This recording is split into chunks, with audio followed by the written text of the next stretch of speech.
Hello, and welcome back to the series. This has been 3 months in the making. Really shouldn't have been that long, but it's finally back on. And the next episode will be very quick after. I've already recorded that one. That one's already been done because this is a special 2 set of episodes. It covers a decade. Now, the 10th episode, the whole decade thing, did not plan for that. It's just a happy coincidence. After the end of this episode, we'll be just in 1966, so we'll be going over 5 years, roughly, or just a little bit under 5 years. The next episode will cover the years between 1966 and 1970. So sort of ish 5 years. Both aren't even 5 years because we're starting at 1962 or whatever. Anyways, the point is, we've got a lot to cover, and you'll see that in this episode.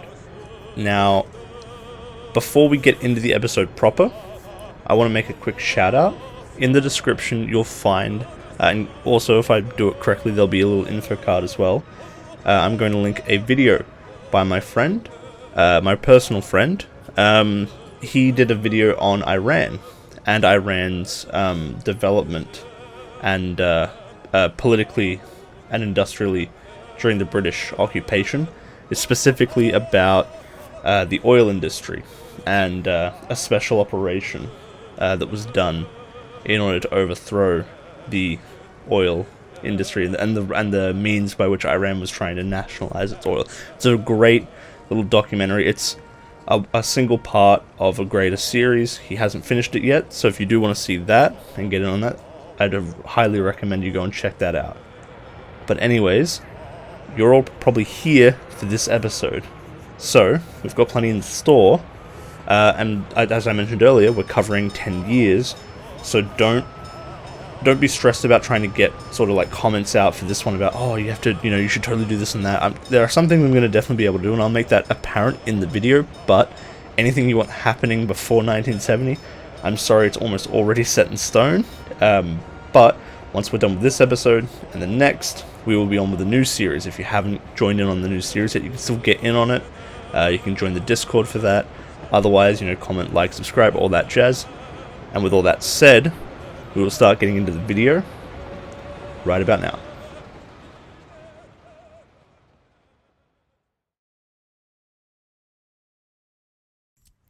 So, this here that we're working on now is October City.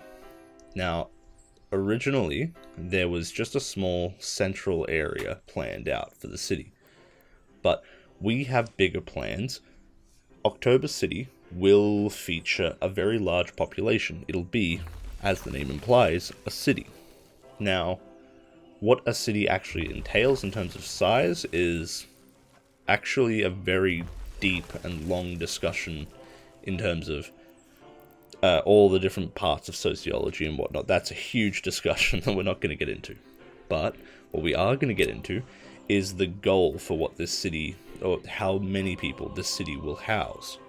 Now, originally, that goal was roughly around 10,000 people, which is not very big for a city, but considering the limitations of the game and all the other things, that was where I was sitting. But after this episode, and as you'll see, as this continues on and on, that expectation changes a lot. Now, Zhukovgrad was originally only planned for a few thousand, at most 5,000. By the end of the episode, we'll have reached that mark already.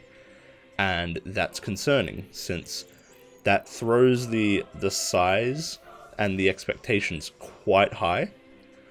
But at the same time, it's actually a very interesting development, because we're going to do a lot of things to Zhukovgrad over the 10 years. And we're going to plan for a lot of really interesting things. Like, for instance, personal vehicles. And a very limited amount of vehicle traffic. Now, October City is not going to have a lot of that as a focus, but it will still incorporate some of it. We're going to have a few garages and parking lots available for people. Now, why would we have... there's obviously a very large political discussion to have around that. Why should we allow some people to have cars and others not? And there's some very good reason for that. in terms of material reasons. Political reasons, of course, there are very good reasons for it. And beyond just the political and material needs for it, we also have there's one part that I think a lot of communists, especially in the modern day, are not willing to grapple with, and that is people want things, and cars are a want and desire. Now, I've been talking over pretty much everything we're doing here. I should bring up the stadium that I'm putting down. The stadium is going to be October City's main stadium for all of their events. The football team that will play there will be called October Revolution FK, which was actually from a comment in the Discord server. So there's a little mention of it there again. Now, more for October City that we need to plan for. So we've got the big stadium. We're expanding the residential areas. We're expanding the size of it. We're also in need of educational facilities. We've already got a school and kindergarten, orphanage as well, hotels, and hotels aren't education. We do need a university. That's what we need.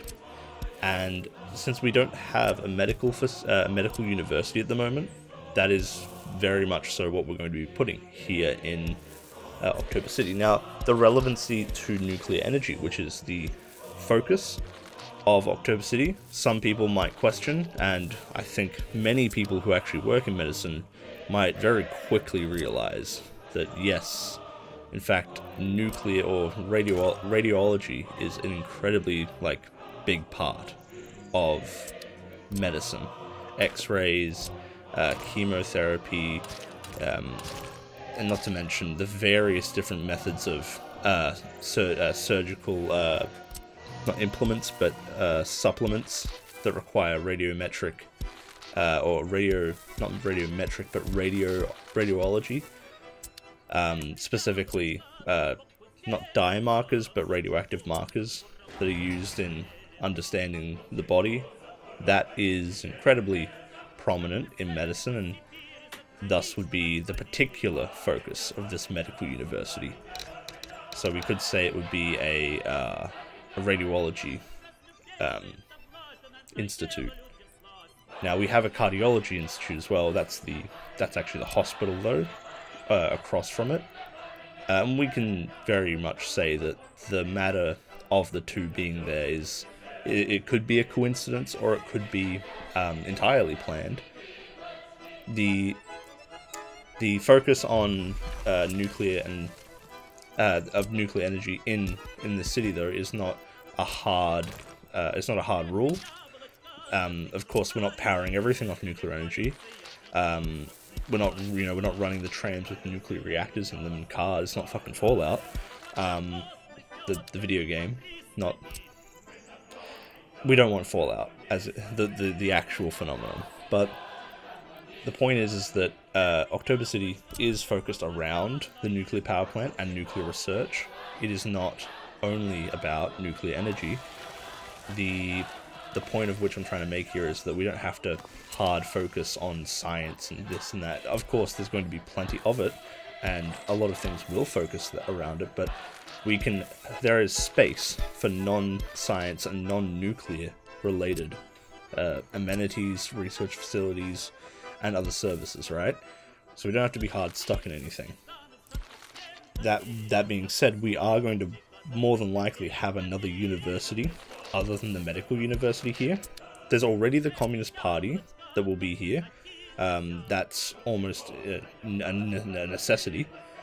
There will also be a technical university, I would imagine. We are planning to make this a bigger city than Zhukovgrad, and Zhukovgrad at this rate might end up being closer to a 10,000 city at its maximum. That's now where I'm sitting with that. October City, we might plan to be 20 to 30,000 people, potentially even more than that. It's actually hard to really tell at this point. But a big reason why we'll be able to do this is going to be the tram network. Zhukovgrad will not have a tram network, but we are going to plan a bus network in Zhukovgrad, which will be more than capable of handling the needs of the people. So as part of that tram network here in October City, though, we have to pre-plan it all, and we have to do it ahead of time, right? There's not really a good way of building on top of already built constructions in this game that's very suitable, unlike in real life, where you can actually plan out building on top of old roads and buildings. But, I mean, you can kind of do it in this game, it's just very difficult. But as you can see here, we are very tight on space, and so we've got a bit of work to do bunching things around here and there. Now, the tram network, of course, we've already set up services in the far side of town that already will accommodate all of these things, but we're going to need to hook everything up to the rail network and other things like that, just to make things, to make it all work, or at least to be able to import train carriages. Now, one thing we haven't decided yet, now we will have an entire, uranium enrichment facilities and nuclear power plant here in Zhukovgrad. In October City. The only thing is that we don't have any other supporting industries planned. Now, the uranium enrichment and a nuclear power plant will for sure take up quite a large amount of workers, but we plan to make the city very large, and we don't want it to only be about nuclear energy and nuclear production. So I would like to pose the question to people: what kind of other industries did we want to see here in Zhukovgrad, here in October City? I keep saying Zhukovgrad. I mean, we may want to also build more industry in Zhukovgrad. That's also an option. We will have a larger population now, so there's almost certainly going to be the surplus population to allow for more industry. So, in fact, what other industries do you want to see being built here in the area? We don't have any agriculture of any sort, so we could also work on that. But of course, importing that is always possible. We may never need to do that. We've been focusing on light industry quite a lot. We could put other light industry here. We could maybe move towards a heavy industry. That's also an option as well. One thing we've been doing here in this region as well to make quite a bit of money, but also to facilitate the need of, the very much the nature of our cities is tourism. We need tourism we need tourism just in the sense that we will always have people coming into this area for doing lectures, for doing for going to the football games, and other such things. Though tourism, you'll see by the end of this episode and next, is going to pop off quite a lot. Tourism is fairly popular. We're not going to become a tourist trap at all. No way.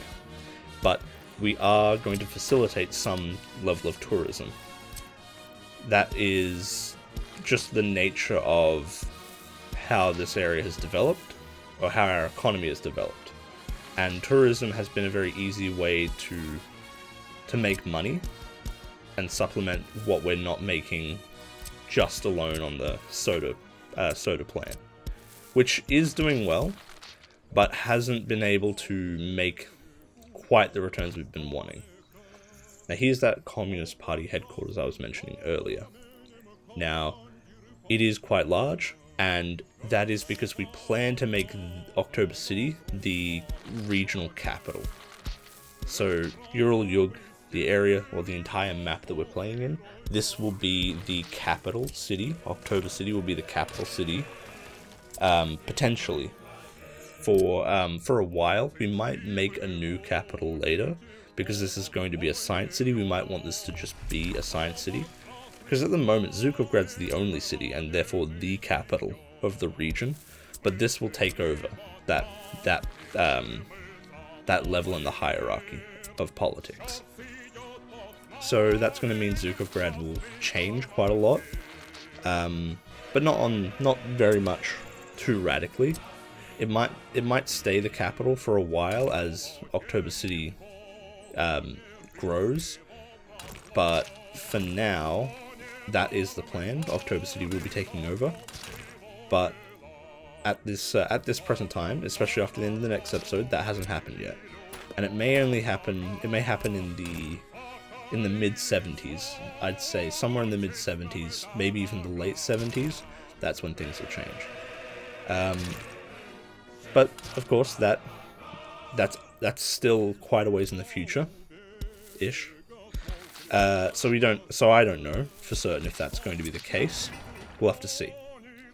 Now, a lot of the technology around sort of researching has all been done, except for anything related to medical research. Once October City's up and running, we'll be fast on that. And of course, that's just a matter of getting the medical university up and running. Now, what you're seeing here on screen, we're building across the river.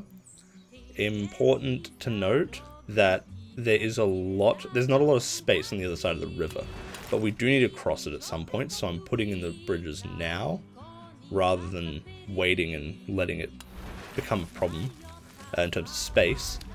Now, the reason why we're building bridges here, we might turn that area into an industry, especially since there's a lot of oil over there. That is another option for industries. There is a lot of oil on that side of the river. And we might use that as sort of a way to make oil and refine it into plastics and other things and chemicals, which might do very well as to pair up with our nuclear power research.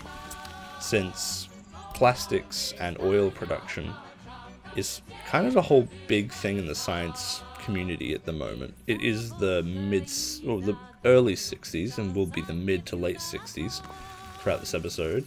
And even through the 70s and 80s, oil production and plastics production was a craze. I mean, if you look up old advertisements and PSAs about oil and plastics, it's really weird. They try and sell they try to sell you the moon with it. It's a bit weird, but it is fascinating that the way they talk about it, and it's got to do with the whole wonder of what we can do with plastics, and of course that has led to all the microplastics and all of our food and all of the plastic, everything that we use. Plastic being in literally everything we live and breathe. Plastic nowadays. It's kind of got to do with that, but that's a whole other historical discussion and political discussion regarding the nature of economics, and its relation with resources. But we could get in on, researching and building plastics and oil. It could just be an oil refinery as well. We also have to import all of our oil. We could export fuel, and oil is a very low labor. It requires less labor to produce, is what I'm trying to say. And now, you're seeing more areas here being built up and planned. We're kind of getting to sort of the end of the initial planning, I guess you could say, because we're going to move into the international update soon, and we're going to cover roughly 5 years, which will be really interesting. So we'll move into that just after I place this star right here. Alright, so for this international update, we've got a lot to cover. After all, it's 5 years, so let's get straight into things. In Nicaragua, despite not receiving much aid from the Soviets, the Sandinistas were able to cause the government of Nicaragua to surrender in part thanks to a catastrophic error from the US military, mistargeting and bombing allied Nicaraguan reinforcements that were intending to flank the main offensive of the Sandinistas. Now, the response that we are about to go through here is based off of messages and a consensus that was made in the Discord server, who tend to weigh in quite a lot on these moment-to-moment international and also diplomatic issues. So if you do want to get involved in all of that, do try and join the Discord server and get involved. Now, that being said, I will still look at comments on the YouTube channel, just especially under this video, on what's going to be happening next, and seeing what people want to see coming forward from international, diplomatic, civic, and otherwise So don't forget to do that as well. That being said, the Sandinistas, they would be sold weapons, arms and equipment from the Soviets, who also were selling to the Cubans as well. The Cubans would mount an army detachment that would go into Nicaragua, especially since the US intended to invade, and it did in fact start and fight a 2-year war with the Sandinistas and the Cubans. Now, eventually, thanks in part to the Soviet Union's diplomatic pressure put upon the US, they were forced into signing a peace deal with the Sandinistas. And now Nicaragua has now become a communist-led country. Now, the People's Republic of Nicaragua, the Cuban Republic, and the Soviet Union are now all are now on fairly good terms diplomatically. Though Nicaragua is on far better terms with Cuba. We might see Cuba and Nicaragua lead some sort of Caribbean or Latin American communist sort of alliance that may not run counter to the Eastern Bloc and the Communist International, but will be a form of economic cooperation and coordination in the Caribbeans. How was the Soviets able to put so much diplomatic pressure on the US? It is interesting how this came about, because it's all interconnected with different things going on internationally. The Soviets were able to put diplomatic pressure on the US due to them rigging elections in Vietnam. Why were there elections going on in Vietnam, you might ask? Let me get to that. So, Vietnam and Laos became following the peace deal and the, I should say, Burma summit, not the Myanmar summit.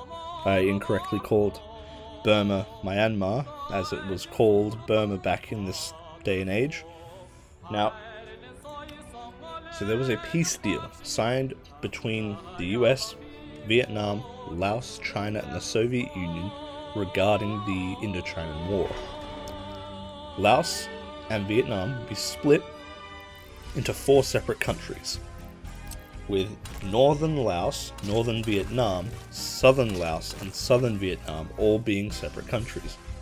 The 2 northern countries, of course, would remain communist countries, with their various communist parties ruling as one-party states.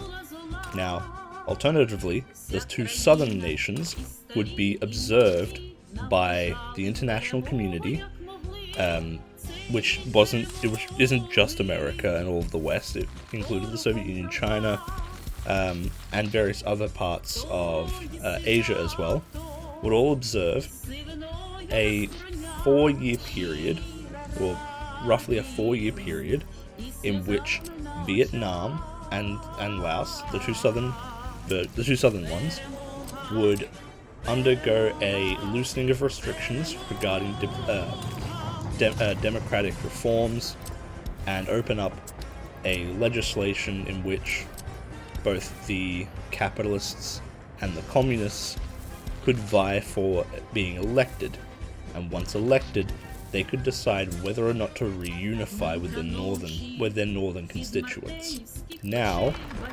interestingly enough, and almost immediately, the communists were winning, like they were before, which was the reason why the US got involved in the war. Now, they had believed that during the Indochina War, their economic involvement in the South might actually prove to win some hearts and minds. It didn't. And following the peace deal, it was almost immediately apparent that the communists were winning again. So, the FBI and the CIA were literally trying to rig the election leading into the 1966 election. Now, this actually hasn't happened yet technically, but it's more important that we get through with it now, so we don't have to deal with it in the next episode. So, the reason why the US actually tried to rig the election has to do with, again, another thing that we're going to get to as well. Now, it was hilarious because it wasn't actually the Chinese, it wasn't the Vietnamese, it wasn't the Laotian intelligence services, it wasn't even our own, the KGB, right? It was actually the French. Almost the perfect shape. This has to be in the top 3. Hands down. That found out that America was rigging the elections and reported it to the UN. And with that information, we were able to put diplomatic pressure on the US in regards to Nicaragua. Now, Nicaragua was also a war that America wasn't initially intending to get involved in. But they did because of the exact same reason why they tried to rig the elections in Indochina. The US elections of 1964 is incredibly important because this is in our real world. John F. Kennedy never actually got a chance to run in the 1964 election because, well, something in Texas happened. This hadn't happened in this world, right? In fact, maybe it would never happen. I'm joking, of course. So, the US elections were set to go ahead with Kennedy and Lyndon B. Johnson going up against Barry Goldwater and William Miller. Now, most pundits actually believed that Kennedy was going to lose the election because of his failure to actually be tough on the Soviet Union and the international stage. But it turns out that people don't really vote on international issues. They actually care about their own personal lives, their own domestic issues. And Kennedy was actually doing quite a lot in terms of welfare and actually making people's lives decent in America. He actually won the election, surprisingly. So in 1964, during his celebration speech, following his election, he decided to take his celebration speech in Massachusetts, his home state. He actually collapsed on stage and was taken to hospital. He passed away later in hospital, and in the following weeks, the FBI and CIA were investigating and gathering evidence revolving around his assassination. Now, originally, before anything had been discovered, everyone was calling it an assassination. Now, no one knew it was an assassination, but very early on, the investigation revealed a plot, an assassination plot. The FBI and CIA were quickly able to detain the people who committed the assassination. They were communists, and they had been plotting to assassinate the leader of the United States. Conveniently, right after he got elected, and after everyone who didn't think he was going to win the election realized he was going to win the election. But let's move aside from that, because, communists care about elections, apparently. The poison used was a Soviet-made neurotoxin, which the CIA calls AX4, which is not the name we use, but that's the name that they gave it. Now, they believe it is a similar strand to one that the Soviets used back in World War II, which was used on German prisoners of war. And they designated that one AX1, so the reasoning makes sense why they called it that. Now, it was also supposedly supplied by the KGB to Cuban infiltrators, who teamed up with Nicaraguan communists, were able to apply this neurotoxin to the president's suit, which he wore on stage, which was then absorbed through Kennedy's skin and eventually caused a complete paralysis and heart failure, eventually killing him. Now, the KGB assures us that this is just this is all made up. There's no truth to any of this. That this AX4 neurotoxin stuff, technically there's a neurotoxin that they're describing, and it is something that we have, and it's something we've definitely got. But this whole story, the KGB denies to us, right? That they do not believe any of this is true. Nicaragua has fallen, the Sandinistas are running the country at this point. The elections aren't yet, they haven't been discovered to have been meddled with, and they're not currently undergoing anything at the moment, right? Back to the assassination. So Castro from Cuba also denies this, and is also pointing out to us that his own intelligence group has seen this tactic used by the CIA on him. So, every accusation is a confession, right? And the Sandinistas have also said that they didn't do it, saying that, and I quote, "If they were going to do it, they would have just shot Kennedy where he stood." Which, fair enough. Now, 1965, following about a year of investigations and them rallying it in the UN, international media, the US starts a proposal in the United Nations for an international investigation into Kennedy's death. And the Soviets have to cooperate as part of the deal, right? The Soviets, in fact, do cooperate. This was, again, this was the choice made by comrades in the Discord. Now, the cooperation is fairly limited, and the French, again, French making, quite a lot of moves this episode. Good ones, actually, despite what you would normally suspect.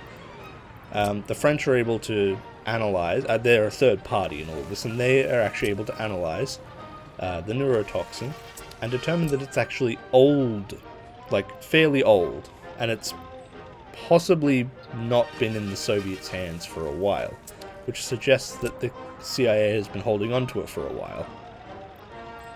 Now, the KGB were able to share some very, very limited documentation proving that this AX4 strain is out of date, because the KGB have a better version, a less detectable version. And after investigation with the French, chemists and the KGB, the report essentially said, to summarize the report, the report said if it was the KGB, you wouldn't have known it was the KGB, because the newest neurotoxin they have is almost undetectable. Now, of course, the fact that this neurotoxin is now a known quantity means that the KGB's neurotoxin is going to be less effective, but realistically, no one's worried about that. We're not planning on making any big assassinations anyways. The neurotoxin was more of a scientific inquiry and look at potential ways of resolving conflicts. But America is gleeful and happy with it all, and they've now dropped the case, right? Which they've left open for their own people to interpret, but they've clearly propagandized their citizens in such a way where they can look back and say, was it the Soviets? Was it some random people? And then no one points the finger at the CIA, who almost certainly did it. The CIA almost certainly killed Kennedy and tried to blame it on us. But they've gotten something out of it now, or at least they think they have, and they're happy with that. Now, thanks to the fact that Kennedy's out of the way, Lyndon B. Johnson is now the President of the United States. He is far more jingoistic than Kennedy, and wants to be far more aggressive on the world stage. Kennedy was far more open to peace deals. Lyndon B. Johnson very much might lead to World War III. Now, of course, the Republicans were going to almost certainly do the same thing, and Lyndon B. Johnson's just a different shade of, red. But, and I mean red in the bad way, like red in the, well, you know what I mean. So, he is the reason why America gets involved in Nicaragua. He's also the reason why they also get discovered meddling in elections in Indochina. So now, outside of those incidents, we have a few little things going on as well. Lyndon B. Johnson, before he gets involved in Nicaragua, actually pushes for intervention in Yemen. As North Yemen, they have a civil war that begins and erupts. It's between the Kingdom of Yemen and the Republicans, or the Nationalists. The US is very much on the side of the Kingdom of Yemen, as they're already US allies. And though the civil war's not over, the largest of the fighting pretty much is the US has practically taken control of the whole country and put the civil war almost completely to rest within a year, which is a really good sign for all of the military-industrial complex heads in the US, as Lyndon B. Johnson is already proving far more effective than Kennedy ever had. The Soviet Union didn't get involved in this, though they did condemn the US jingoism on the international stage, but that had very little effect. Now, once again, in 1965, in Mozambique, Frelimo had been gaining a lot of support in the few years since the Portuguese protests, and in 1965 they launched the Mozambique War of Independence, wanting to become a free independent nation away from Portugal. The US immediately joined on the side of Portugal, and NATO did so as following part of NATO's newest sort of ruling, which is the Linden Doctrine. So Lyndon B. Johnson had essentially drafted up a new form of aggression for NATO. And NATO is no longer simply pretending to just be a defensive organization. They are now outright an anti-colonial, anti-imperial organization, in which the nations in NATO are designated to be far more collaborative and far more aggressive towards any anti-Western movements at all, whether they be anti-colonial, anti-imperial, communist, nationalist, whatever. They have to crush everything. Now, this is not to say that, of course, NATO has never been aggressive. This is now very blatantly aggressive. They aren't just funding rebels anymore. They're putting their own soldiers, boots on the ground, bombers in the sky, tanks rolling every time. It's not clear how effective this will be, because we've only got maybe about a year to realistically understand so far this episode, so we'll get into that more next episode. But what is people's opinion of that? I'd like to know in the comments. We'll also be talking about it in the Discord server, no doubt, but this is a big one, right? Mozambique is currently at war for Frelimo and America and Portugal. Without any support, Frelimo is certain to lose this, because the American military is far too well funded, far too well equipped. And in this world, the Soviet Union is on the back foot compared to America military-wise, so keep that in mind. And we'll go over that later as well, and all other economic and civic matters as well. Now for some probably good news. China is actually looking to re-sow the Sino-Soviet pact, or alliance, friendship, whatever it is. They're planning a massive meeting of all the communist nations on Earth in Beijing in 1967. We'll need to send someone for that, but the biggest one is an international communist bloc to be formally made. Essentially, the NATO of the communists, the communist version of NATO, right? This would include every communist country. And since Yugoslavia is kind of in a good mood, we might actually get them involved in it too. We would see Nicaragua, Cuba, Eastern Europe, and most of Southeast Asia, as in Indochina, China, all joining under red banners. Now, this is also important to preface as well, following the fact that Vietnam and Laos had their elections. They've already had their elections, and they actually became... They all reunited after the US was found meddling with the elections. That was just a death sentence for any capitalists trying to win any elections there. So now we have Laos and Vietnam joining in a very, very sudden red tide. There's a lot of momentum in the communist movement internationally, and China wants to see it formalized. There are some radical ideas being pushed. One idea sees, of course, China's idea of an international communist version of NATO. Another idea as well that wants to be pushed, which can also be done as well, is China wants to do a lot of trade with the Soviets, but needs to build railways and high transmission power lines to help industrialize their country. Now, another one that's been posed back and forth and tested a little bit is the idea of expanding the USSR. Now, it wouldn't be done formally at this meeting, but a good time to test and see what other nations think would be, or even to see how you people, the viewers, want to see, would maybe see this. This could be including Mongolia as part of the Soviet Union, including China as part of the Soviet Union, parts of Eastern Europe as part of the Soviet Union, expanding the SSRs, essentially. Now, why would anyone agree to this?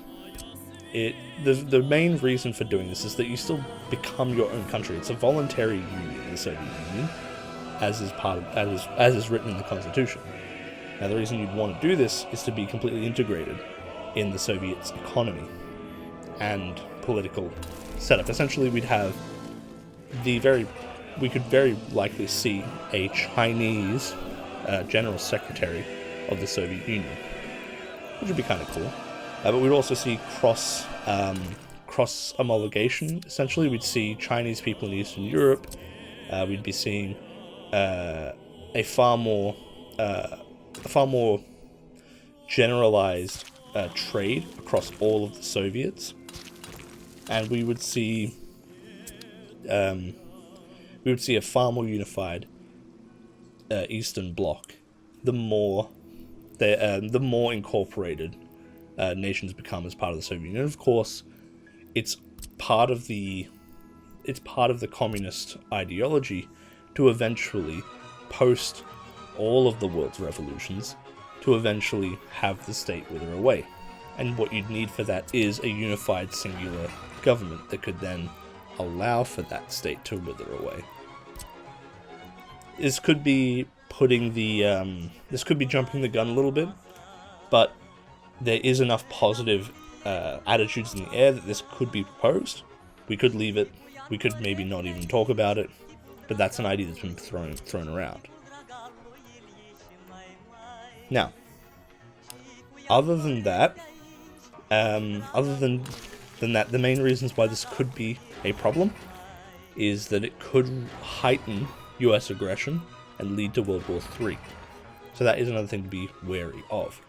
But other than that, that is the international update rounded out. And this time around, yes, you've probably noticed, I didn't just use the map, because this was a lot to go through, and this episode is already very long. This international update's already 25 minutes long. I don't want to make this video too long now.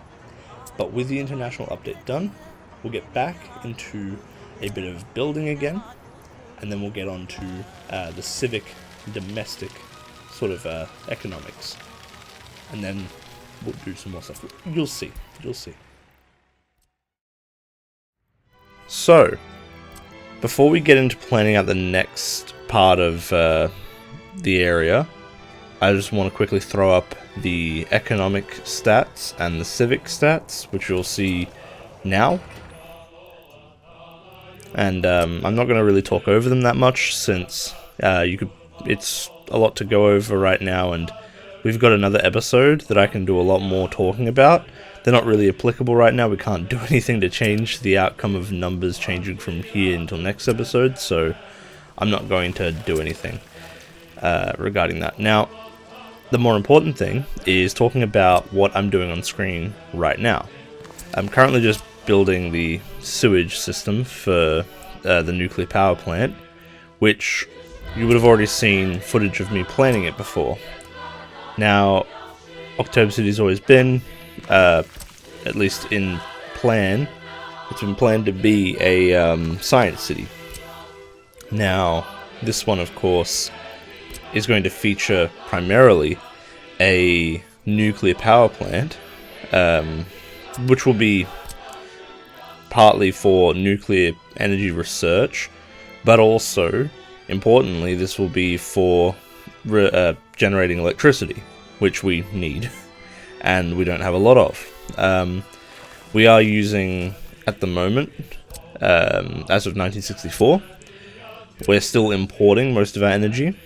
We do before the end of the decade, we do get some renewable wind turbines. Renewable energy in the form of wind turbines running in our republic. I shouldn't say republic, it's not a republic, it's a state. The construction of the nuclear power plant has started, but it's not scheduled to be done until at least a couple years later, after like maybe 1973. It might take longer. But 1973 is fairly early on for a nuclear power plant, given that nuclear power, as of now in the series, 1964, 1965, it's still a really early on, really fresh science. There's still a lot of experimentation going on. There's only like a few reactors in the world that exist, and all of them are pretty small. So the idea would be that for our republic as well, in order to make some value out of what we're doing here, did I just say republic again? For our state, the important thing is that we have something to provide a resource outside of and for the rest of the Soviet Union, right? We can't, in game of course as well, we can't just like not do anything. We have got the soda bottling plant, which does provide us income, but that income is not going to be enough for what we want to do. Especially since we do plan on having, train stations and train lines running between cities. We're definitely going to want to cover a lot of industries in this area. We're going to want a lot going on here, but we're definitely not capable of that at the moment. And in order to be capable of that, we're going to need a lot more money. Now these cooling towers, I had to do a little research in-game to figure out what I need to make these work and how many of these I need. You need one per reactor, and this will be a twin reactor. And a twin reactor is actually incredibly it's not rare nowadays, but as of 1965, building a twin reactor is insanely what do you call it? It's incredibly flashy, right? It's very brand new. This is going to be a pinnacle of nuclear energy and production once it's out. The facility itself has got a security perimeter on it as well. It is incredibly important that this is kept behind security gates and fences. It's going to be a very secure location, so there might be a military presence we're going to have to look at having in this area. That might be something we think of in the future, potentially an air base, a potential barracks of some sort. We're likely going to need some form of military here soon enough, as the population's getting big enough that we might want to have a military facility. And if we are going to have a nuclear base, we're going to want a military facility of some sort. So the options could be anything really. An airbase would make sense, since even though we are in the mountains, it would make a lot of sense to have a... We're at the southern part of the mountain range, so it's not as bad. Having an airbase here wouldn't be that weird or strange. That could be an option. We could just have a standard barracks as well. That's pretty standard. Though, of course, all Soviet... Oh, no, I don't know if... I'm not certain. I've been looking into it, and I don't know for certain. But I'm pretty sure nearly all Soviet units were motorized. So we're going to have... Or at least motorized. They could have been mechanized. They could even be armored, right? So we could have something like that going on. We could also make we could make that military base be a training facility. It could be an air base that's mainly for training pilots. That also does have a possibly like maybe a reserve fighter wing something that's just there to help protect that that nuclear power plant. Because one thing we don't want is to be the target of a bombing run.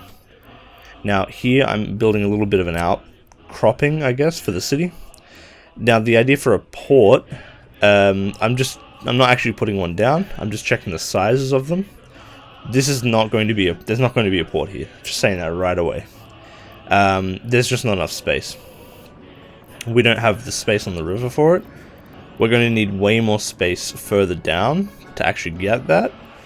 October City could have a port, but that's up for us to figure out. It wouldn't make a lot of sense since we aren't really facing the sea, and boats that would travel along here would all be internal trade from nearby river-based cities. It wouldn't really make a lot of sense. Most of what would be transported on it would be large amounts of goods that we could export. Importing goods, maybe. People might travel on it, but again, it's not a very big. It's not very much required, but we have a really good rail connection going on. There's no reason for a dock, but I wanted to make sure we had that checked at least. We are going to put stuff on there, I believe. I believe that's going to become a residential area. Zhukovgrad is actually being expanded quite a lot, and you'll see now, since we are getting closer to the 70s, we're going to start thinking about putting down some car infrastructure. Now, Zhukovgrad won't have a lot of this car infrastructure. It has mostly been planned. Both cities have been planned around public transportation and walking infrastructure. Car infrastructure has been neglected on purpose. The only thing now is considering that we are getting to a larger population, and we have had to replan how big Zhukovgrad's going to be. That requires that we'll have people who will drive around, needing to take their cars to work and whatnot, and etc., etc. It's become a necessity that we have cars. Or, it's never a necessity to need cars, but the reason for car ownership is one that is of personal luxury, right? And one that we, in the Soviet Union, would be pushing towards a little bit. Like in real life, the Soviets wanted to give people cars because cars were seen as a personal luxury, and they wanted to improve the quality of life, and thus they gave people cars, right? Well, they didn't give them, people worked for them, you know what I mean. But the point is that for some options, especially low, like more remote work, that has very small workforces, it doesn't make sense to have a public transportation network set up just for it. For instance, a lot of nuclear power plant stuff has fairly low working staff. Gravel processing plants have very small working staff, and other things like that. Though in this case, we are able to get around the whole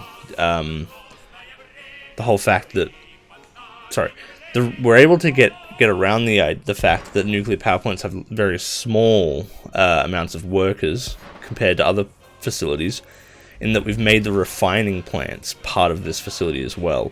So it actually makes sense to have a bus route go to the nuclear power plant, because roughly 200 people would work at this power plant, so it definitely makes sense to have buses run here. Now, that being said, we will definitely need cars for those more remote jobs, especially for uranium mining. I've already pre-prospected parts of the mountains, and those mountains have uranium in it, but they are really far away. Far enough away that I would not consider building public transportation for it, and the services that would be needed that would need, you know, human labor working on it, I'd just rather give them cars. It'd be cheaper. Be much cheaper to just do it that way. On the other side, there is also just the idea that cars are a luxury item, and we do want to give people some form of luxury. We will want to also start building cars at some point, but that's a matter of when and what. We might want to build buses first. We might, in fact, maybe I'm going down the wrong path, and you all don't want to see that many cars coming in and around. That being said, people in Zhukovgrad, especially factory managers, especially some of the more some people in particular have wanted cars, including party officials and that in Zhukovgrad, and they've saved up the money for it, and we have them. They're going to buy them. We can't stop them from doing that. Well, technically we could just ban cars, but I don't think the party is willing to do that. I don't think, unless of course everyone says no to cars. I'm gonna be putting a few cars in, not a lot, just a small amount, enough that you'll start seeing them on the roads, but the majority of traffic will still be public transport and cargo related. Now, the fences for the nuclear power plant here, they are being made out of these big concrete things, and that's because we also don't want people spying on this base. It is a new technology, and it is also a dangerous technology, one that we don't want Americans spotting. And especially since we are going to open this place up to tourism, as I've mentioned before, we're not going to want tourists to just be able to wander or even look into a nuclear power facility. And we know for a fact that there's going to be some Westerners who will come here. It won't be that many, but enough that this wall needs to be put up. It's fine if it was, you know, a non-experimental facility, right?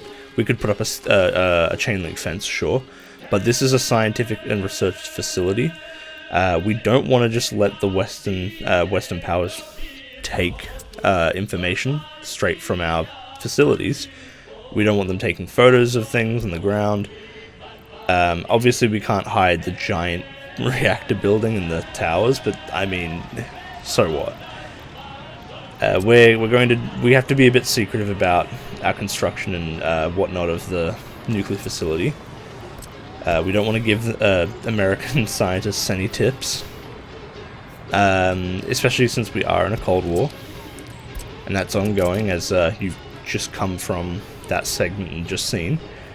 We're not going to deal with that.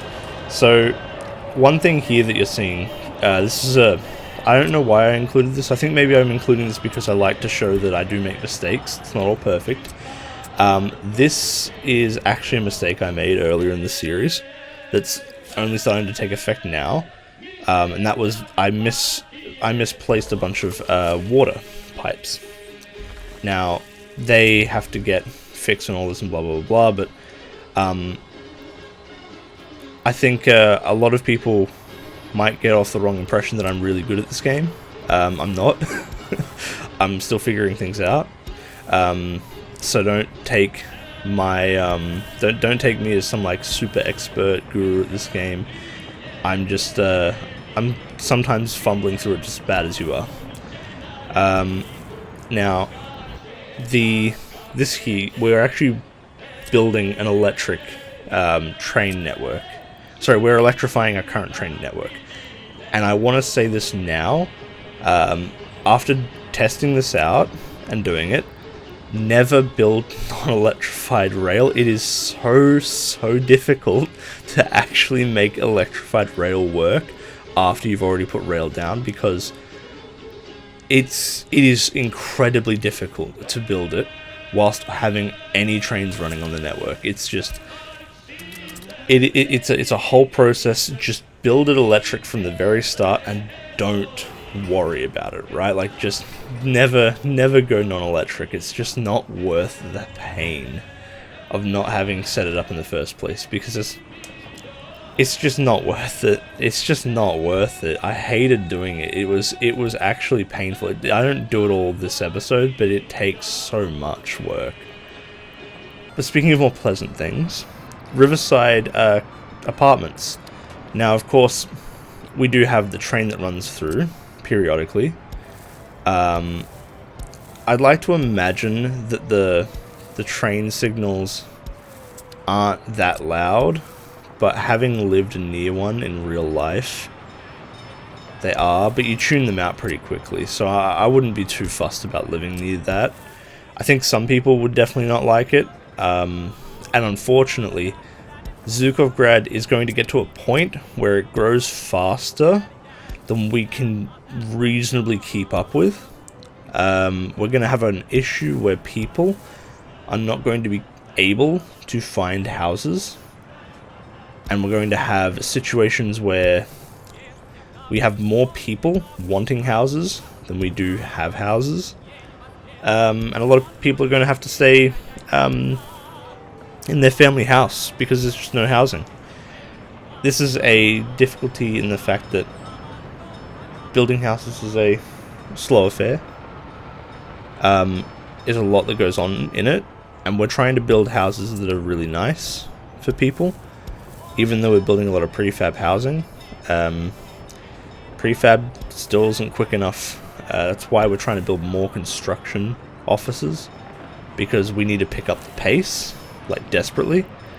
Of course, here you also see me building out the footpath network. You better not place that. Yeah, I don't like the look of that. I hope I don't place that. I've forgotten if I have. It's been a long time. Yeah, I shouldn't do that. No. Maybe build a staircase, or just, that's better. That's way better. Yep, I like that way more. Good. Past me is doing the right thing. Yeah, no, this episode has taken so long to make. It's August now, as I'm recording this voiceover, but I know I started this back in June. No, before June, actually. It was in May. I started this in May. So this has taken 3 months to make. It hasn't actually taken 3 months, I'll be honest. It's taken a lot less work to do that. It's actually mostly been not moving house. It's been my life changing quite a bit. Not bad things, good things. But otherwise, it's been a bit busy for me, and some things take priority over making videos. This, however, has been a long time coming, and I've really wanted to get it out, and it's been sitting there for a bit, and I have big ambitions for things that I'm not following up on, that I don't like, but hopefully with this and the next episode and starting a new series, it'll put me back into gear, and I'll get back onto working on these a bit more frequently. It's just a bit difficult right now, especially with July. July is almost always going to be a write-off for me. That's just my birthday, so I take time off for that. So that's always going to be a bit of a write-off. But August is a bit tough too, but that's more later in the month that I have to worry about things. But for now, it's all good. July just has like 3 birthdays in the family, including my own. So we kind of, the first couple of weeks of July are just, like, they disappear. Yeah, that's just not gonna, yeah, that's why July, nothing got done in July, I'll be honest. So realistically, I've only been working on this for 2 months, which is still bad, considering. This is, like, these videos don't actually take 2 months to make. It's just more of there's research that gets done in these, and there's just other things that take priority than making videos. And it's not to say that I don't like making videos and I don't like you viewers. It's just that, you know, I in fact, I don't even have a job anymore. I quit my job, so that's not because I wanted to make videos more often. My job was just being really shitty, but that's another story. The important thing is that I'm not quitting YouTube. I'm not doing nothing like that. It's just sometimes things get busy for me, even when I don't have a job, because I do have other commitments. Now, in fact, I think now might be a good time, while we're just doing utilities, to break up a bit and talk about some more interesting stuff. And to get off the topic of, you know, YouTube and shit. Football's, I guess, an interesting topic. I did do quite a bit of work in the background on this. That's where the months went, clearly. No, the World Cup happened. In the meantime, before we get to the World Cup, though, we have our, you know, Soviet League that we have to get to, and in that we have quite a few years. I'm just going to throw them up here for you to look at. You'll notice we actually won one of those seasons there. We're in the... I'm not going to go over it too in depth, but essentially, during this time, at some point, I forget when exactly, the Soviet Union split up its second league to create a third league, and we're now in that third league.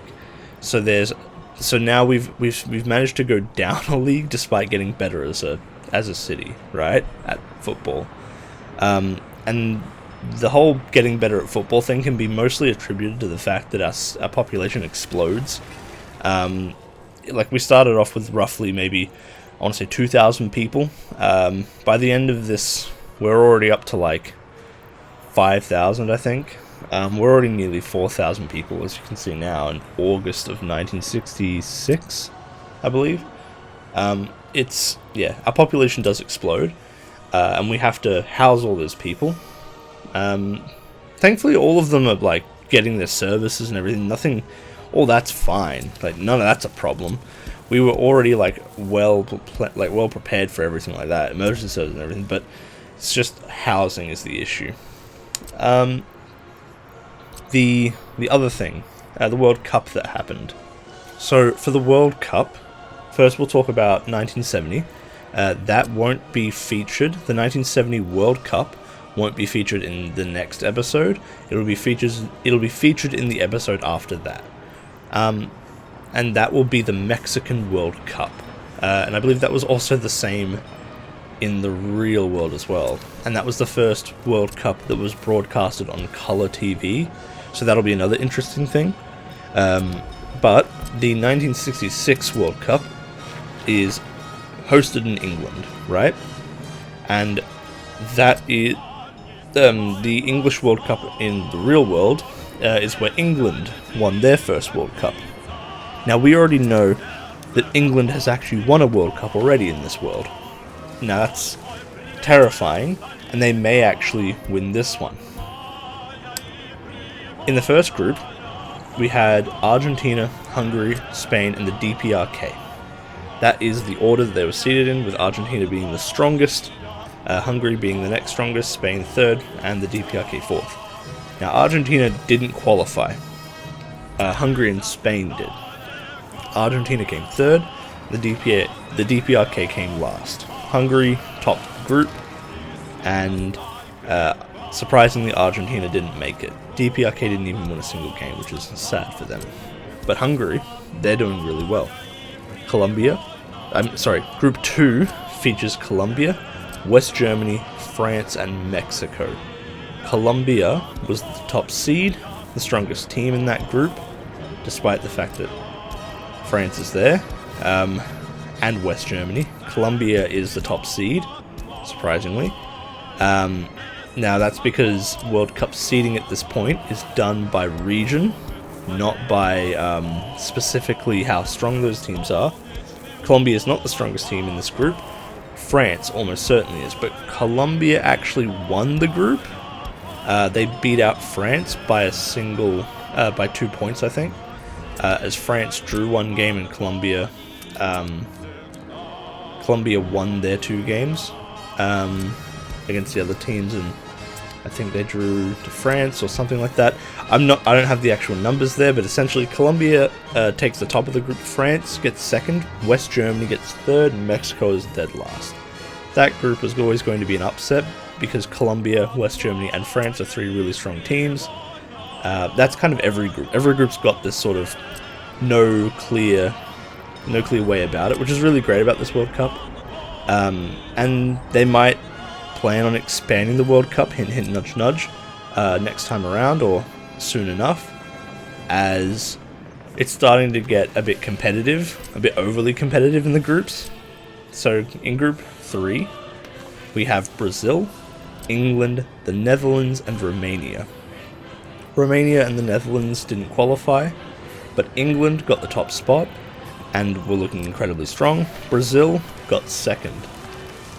And in the final group, that's where we find the Soviet Union. We have Uruguay, the Soviet Union, Italy, and East Germany. East Germany came last, Uruguay came third, the Soviet Union came second and qualified for the playoffs, and Italy came first. Now, after the group stage, with the Soviet Union coming second, there was an expectation that we wouldn't make it very far in these playoffs. And for some countries, it looked like they were having a rougher year, a very rough going ahead in this World Cup. England were looking incredibly strong, and it was a worry that they were going to win the whole thing 2 times in a row, and it would be the worst timeline ever. Now, Hungary beat Brazil in the quarterfinals. Colombia lost to the Soviet Union in the quarterfinals. We got a really lucky draw with Colombia, being that Colombia is probably the easiest team out of anyone to face. That being said, Colombia is still a really strong team. France played Italy, in which Italy was knocked out. France actually won. Insane stuff there. Big game. Spain and England were the last quarterfinal, and England just dominated. Spain had no chance. And by this point, France came from a really tough game against Italy. England just destroyed Spain. Soviet Union just clinched a good victory against Colombia, and Hungary managed to beat Brazil in a crazy upset. Now in the semi-finals, we were lucky enough to get Hungary instead of the other 2 teams. Hungary was is definitely the easiest team, right?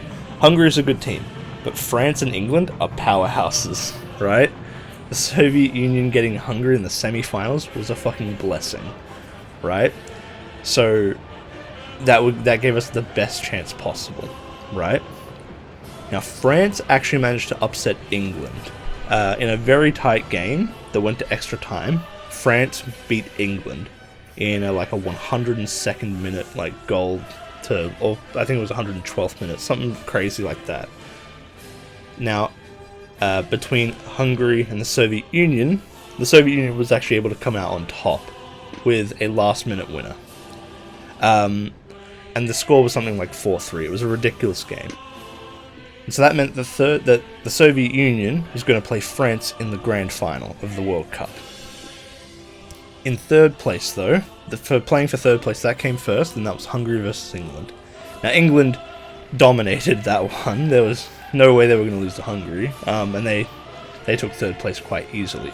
The final, though, interestingly enough, it went to penalties, and the Soviet Union won on penalties against France and got their first World Cup ever, which is completely different to the real world, and I didn't even think it was going to happen, because the Soviet Union's not even that good. This was a fluke. This is definitely a fluke of a victory. And it's the best kind of fluke too, because it's like an underdog story as well, right? a lot of people would say that the Soviet Union probably doesn't deserve it. You know, there's a bit of luck to it, but that's kind of the game as well, and you have to give it to the Soviet Union for actually being good enough to get to that point. But no, we've got a lot going for us now. So with the Soviet Union winning the World Cup, that's just that's pretty good. That's pretty sweet. It's a big win for us on the world stage, and I mean, it's just more reason to pursue that angle of world cooperation.